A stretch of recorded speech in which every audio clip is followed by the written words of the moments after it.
Fantástico segue, falando do cangaceiro mais conhecido da nossa história. Virgulino Ferreira da Silva, o Lampião. O fora da lei, que muitos consideram um herói popular. 81 anos depois da sua morte, o Ministério Público de Pernambuco decidiu que era hora de levá-lo ao banco dos réus. Vai começar o julgamento de Lampião. O sol do sertão já queimou muita história. Mas tem um mito que inflama o debate há quase um século. Afinal, o capitão Virgulino Ferreira da Silva, o afamado cangaceiro Lampião, que aterrorizou 7 estados do Nordeste no começo do século passado, era bandido cruel ou herói dos necessitados? Eu digo alta emoção. Lampião foi bandido, sanguinário, facíndora e nada mais do que isso. O Lampião foi um injustiçado. O Lampião ele foi uma vítima da justiça da época. Tem muita verdade e tem muita mentira, muita lenda, muito mito. A verdade é que tudo se confunde. Da mesma forma, entre aqueles que absolvem e os que condenam Lampião, existe uma terceira forma de ver a memória do rei do cangaço. Aquela que diz que é preciso saber em que ambiente ele nasceu e cresceu. A caatinga, a secura, os espinhos do sertão nordestino. Mas não essa caatinga de hoje em dia, e sim aquela de 100 anos atrás, com as regras da época. O sertão não tinha advogado, não tinha juiz, não tinha nem padre. Então, no sertão não havia lei. Para você julgar Lampião, você tem que recuar no tempo. Você não pode julgar o passado com os olhos do presente. Mas o que se pode é misturar os dois. Em Petrolina, pleno sertão pernambucano, foi montado um tribunal para Lampião. Pergunte ao povo, pergunte ao sertanejo pobre, o que seria do sertão sem Lampião? O público veio a caráter para o julgamento épico. Auditório lotado para decidir. Afinal, quem foi Lampião? Na sua opinião, ele é herói ou bandido? Que pergunta difícil. Tive uma visão totalmente diferente do caso todo. Quer dizer, o julgamento está virando sua cabeça. Isso. Eu acho que ele vai sair como bandido. Eu acho. Eu acho que a gente vai ver aí uma surpresa no final.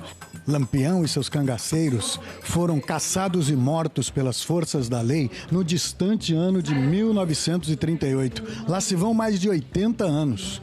Mas até hoje, aqui no Nordeste, quando se tenta julgar Lampião, existe discussão, existe polêmica. O julgamento encenado pelo promotor de Petrolina, membros do Ministério Público de Pernambuco, advogados e professores de direito da região, teve atores no palco encarnando os personagens do cangaço, com direito até a Padre Cícero, de quem o cangaceiro era devoto. Ele nunca fez nada de mal com algum fiel, Virgulino. Sempre foi perseguido e injustiçado por uma elite que domina esse sertão todo. E o que lhe restou? A justiça do cangaço.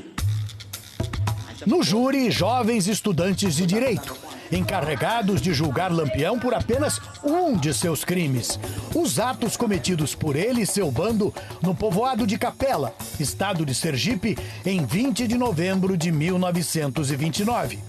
Um caso de invasão, sequestro e extorsão. As vítimas, os moradores do lugar. Mas eu vou lhe dizer aqui, doutor, muitas vezes a gente tomava do vinho que era para dar pros pobres. Era o que Lampião chamava de saque elegante, sem tiros, usando a fama de crueldade para se impor. No julgamento, 3 atores representaram os sobreviventes do ataque e contaram detalhes das sessões de espancamento, humilhações, estupros e chicotadas a que o bando submeteu os moradores de Capela.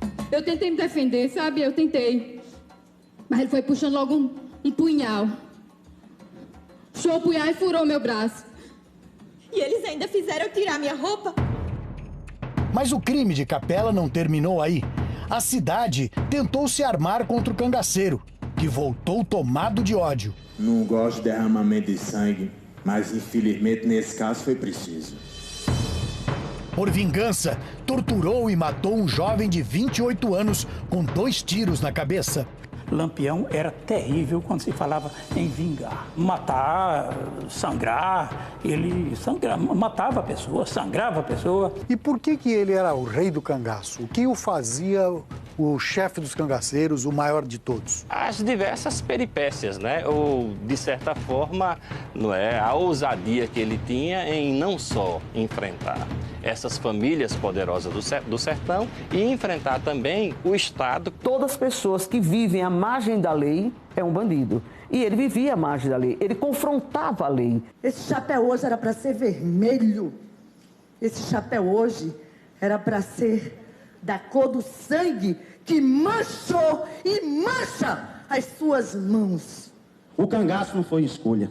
Esse homem que só lutou para viver, matar, não foi agir, mas reagir à maldade em outrora. Os senhores condenam ou absolvem esse homem? O que o sertão quer? Depois de 12 horas de julgamento, o veredito do júri. Silêncio para anúncio do resultado. Acato a decisão de Vossas Excelências e tenho por condenado o senhor Virgulino Ferreira da Silva. Declara-se acusado à prisão. Lampião culpado. Fim da encenação. Mas a polêmica, esta está bem longe de acabar. Ou seja, Lampião é um criminoso. De acordo com o julgamento de hoje, sim. No contexto histórico é outra questão, mas no julgamento de hoje eu aceito a condenação dele. Olha, eu, como sertaneja nata aqui, eu preferia que Lampião fosse absolvido. O olhar dos alunos, ele brilhava. Nós vimos o encantamento dos alunos com esse projeto. A intenção a promover esse evento foi levar uma reflexão de uma forma pedagógica, sem a intenção de reescrever a história. Seja qual for o veredito, a sombra de Lampião vai seguir na Caatinga, como a própria paisagem, parte da vida sertaneja, dura e espinhenta.